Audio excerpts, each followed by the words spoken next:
hal iyo laba mucjisooyinka aan la kulmo markaan xafiiskayga joogo kamida ayada la qaybsanaya. Koowaad waxa weeyaan gabar gabdhaan aqaana kamid ah oo waliba quruxda badan kamid ah oo aan aad u aqaano bal ma artay reerkooda aqaano oo caawa rabta in ay noqoto transgender.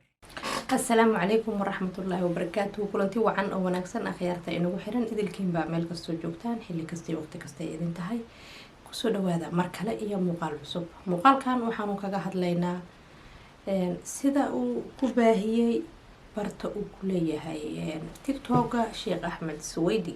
شيخ أحمد سويدي وكمده علماء الصومالية إسلام كان قدقا عريقا مريكا كأيا وحا وشيغي قصدني iyo mid lamid ah inay tahay qisooyinka dhif iyo naadirka soo maray isla markaana uu bulshada la wadaagay. Haddaba inta aan qisada soo qadimin fadlan haddaad ku cusub tahay channelka waxaan ka codsanaynaa inaad ku soo birtid subscribe inuu saartid. Sheekh Axmed Suweydi ayaa sheegay qaar kamid ah gabdhaha uu garanayo sida aadka isugu dhow yihiin mid kamid ah ay u sheegtay arrin uu aad ula fajacay isla markaana sheegtay in ay doonayso inay isbedesho oo micnaha sida uu ilaahay u uumay aysan ku qanacsaneen isla markaana ay doorato qaab kale. dabcan qurbaha markaad joogto amaba dhalaanka waxay aad ugu dhow yihiin isla markaana tala wadaag ay yihiin badanaa talooyin wax ku oo la siiya macallimiintooda iskuulka. bal aan idin maqashiyo codka Sheekh Axmed Suweydi arrintan uu aad ugu fajacay isla markaana uga digay waalidiinta in ay sameeyaan isku xir iyo foojignaan iyagoo markaasi caruurta ogaanayaan fikirada mar walba lagu soo shubo loona baahan yahay oo lagu sameeyo brainwash. haddaba sheekha wuxuu intaasi ku daray sidoo kale inay jirto qiso kale oo aad la tacajabay oo dhawaanahan uu maqlay. diinta kaliya ma aha ayuu yiri Sheekh Axmed in caruurta quraanka loo dhigo isla markaana si caam ah oo kamana loo baro waxay u baahan tahay in aad loo dhaxgalo caruurahana ay waqti siiyaan waalidiintooda sida aabbayaasha iyo hooyooyinka. dabcan wuxuu intaasi ku daray inay jiraan mashquul fara badan oo ku gadaaman waalidiinta qurbaha haday ahaan lahayd shaqooyinka nolol maalmeedka ay sidoo kale mararka qaarna waxaa dhacda in hooyooyinka aabayaashu isweydaartaan ay hooyada qudhooda shaqada shiftiga dhinaceeda kasoo gasho taasi oo markaasi noqonaysa dayac caruurta lasoo gudboonaata halkaasina ay fursad ka helaan haday ahaan lahayd social mediaha internetka xayeysiimaha usoo galaya iyo waliba goobaha ay wax ka bartaan ay ka shaqeeyaan taasi oo ra'yiga caruurtooda amaba caruuraha wax weyn ka bedeli karta saameyn ku yeelan karta noloshooda. si kastaba ha ahaatee meel sidee taala ayaa loola yaala ayaa la yiri. sheekadu waxay intaasi sii dheer in markaasi talada amaba go-aanka caruurta aadan marka qaar ayna kaa dhageysanin isla markaana ay u dhuga nugul yihiin macallimiintooda. waa kan mar kale Sheekh Axmed oo arrintaasi uga waramay waalidiintana tala iyo feejignaan faray.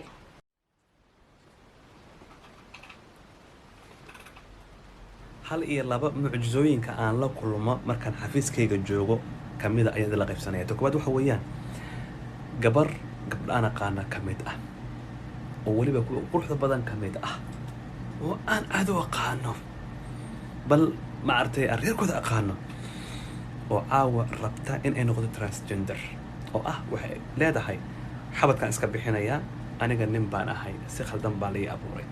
waxa ka raadiciyay waa macallimiinta iskuulka iskuulka macallimiinta ka raadicay environment-ga ay ciyaalku ay ku maqan yihiin markay yimaadaan hadaydan wareysanin. waa tahay sidoo kale wuxuu Sheekh Axmed intaasi ku daray inuu jiro dayac fara badan iyo sidoo kale inay halkaasi ka maqan tahay isku xirnaan waalidka iyo caruurta iyo bulshada.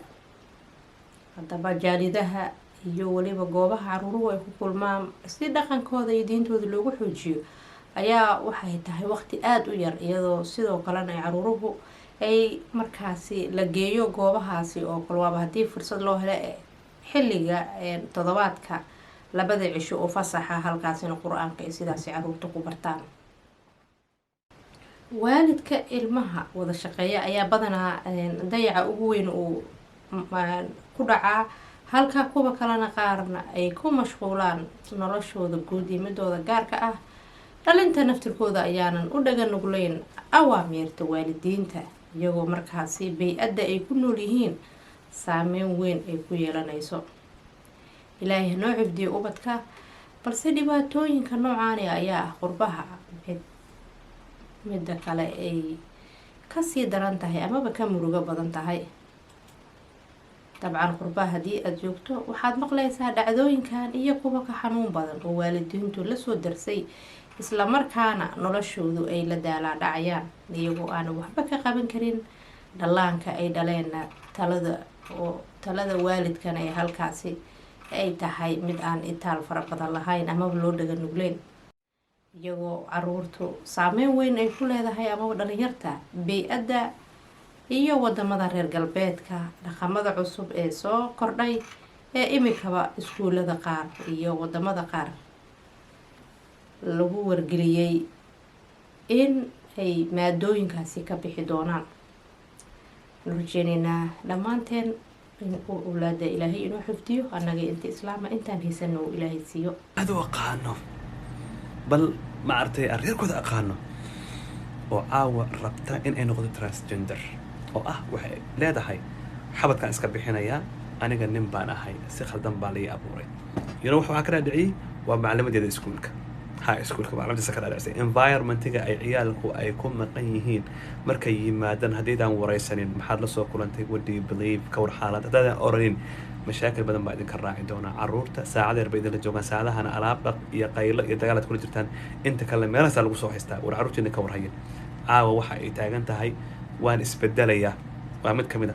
talabaadna waxa weeyaan maamo tiri gabadheeda waxay damacdeen u jirta Afrika si wiil ay eedad dhashay loogu soo dacwo gabadhi waxay ku tiri hooyo, why you forcing me, ani maxaad ii qasbaysaa, ka iga yar aboowe iga yarha kaa u dir isugaa soo guursaday.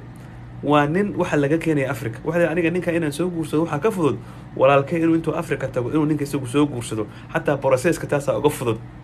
why we are same, so marriage lama rabaha isagu marriage soo sameeyo. halkaas maanta caruurteena iyo familiadeena marayaan.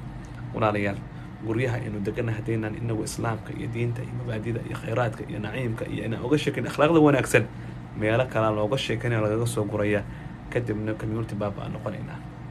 quraan la akhriyo ama dugsi la aada bas diinta intaa ma aha. diintu waa sarif iyo dhaxgal iyo fahan iyo ku dhaqan iyo wayaan. caruurteena kadidaan insha Allah ta'ala. Assalaamu alaykum. waan filayaa muuqaalkan inaad ka hesheen, isla markaana asxaabta aad la wadaagi doonto. anigoo shukri xasan ayaa idinla socodsiinaya. dib intaan ugu kulmi doono waxaan idin leenahay isma dhaafno. mahadsanid.